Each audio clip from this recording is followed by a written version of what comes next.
అంబేద్కర్ కోనసీమ జిల్లాలో ఒక MPP 3 vice ఎంపీపీలకు ఎన్నికలు జరిగాయి. కాట్రేనికోన ఎంపీపీగా వైసీపీకి చెందిన కోలాటి సత్యవతి ఏకగ్రీవంగా ఎన్నికయ్యారు. సఖినేటిపల్లి వైస్ ఎంపీపీలుగా వైసీపీకి చెందిన కొల్లాబత్తుల సుధాకర్, గుబ్బల ఆంజనేయులు ఏకగ్రీవంగా ఎన్నికయ్యారు. పి గండవరం వైస్ ఎంపీపీగా జనసేనకు చెందిన పప్పుల వెంకట సాయిబాబు ఎన్నికయ్యారు. ఉప ఎన్నికలు ప్రశాంతంగా ముగిశాయి. మండలంలో మొత్తం 21 మంది ఎంపీటీసీ సభ్యులు ఉండగా ఎంపీపీ మృతి చెందగా ఒక ఎంపీటీసీ సభ్యుడు రాజీనామా చేయడంతో ప్రస్తుతం 19 మంది ఎంపీటీసీలుగా కొనసాగుతున్నారు. వీరిలో 16 మంది వైసీపీకి చెందిన వారు కాగా మిగిలిన 3 తెలుగుదేశం పార్టీకి చెందినవారు.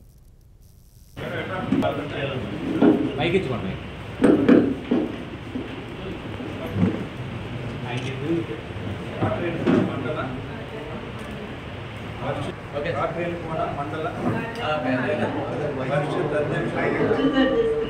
అయిన నేను అనగా కోలాటి సత్యవతి శాసనం ద్వారా నిర్మించబడిన భారత రాజ్యాంగం పట్ల నిజమైన నమ్మకం మరియు విధేయత కలిగి ఉండి నేను స్వీకరించబోతున్న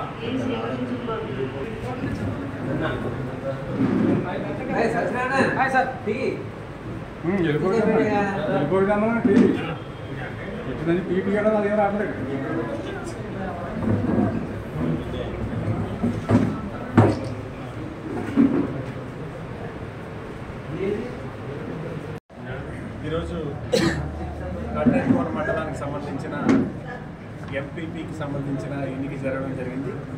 మనందరికీ తెలిసినదే. సుమారు 3.5 సంవత్సరాలుగా ఇక్కడ చేసినటువంటి లక్ష్మీ ధర్మారావు గారు, ఎవరైతే పాలిక లక్ష్మి గారు, అనారోగ్య కారణాల వల్ల ఇటీవలే మరణించడం జరిగింది. దానికి అనుగుణంగానే ఏదైతే ఈ రాష్ట్ర వ్యాప్తంగా ఉన్న ఖాళీ అయినటువంటి ఎంపీపీ స్థానాలన్నింటినీ కూడా ఎన్నిక ఈరోజు జరగడం జరిగింది. దానిలో భాగంగా కాట్రేనికోన సంబంధించి ఇవాళ మనకి ఇక్కడ ఎంపీటీసీలు అందరూ కూడా పార్టీ నిర్ణయించినటువంటి పాలెపు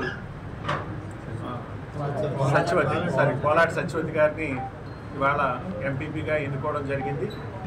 పార్టీ నిర్ణయానుసారం పార్టీ ఏదైతే నిర్ణయించిందో, ఇవాళ పార్టీ నిర్ణయించడం అంటే ఈ మండలంలో ఉన్నటువంటి పెద్దలందరూ కూర్చొని ఏదైతే గతంలో చేసినటువంటి ఏదైతే సామాజిక వర్గం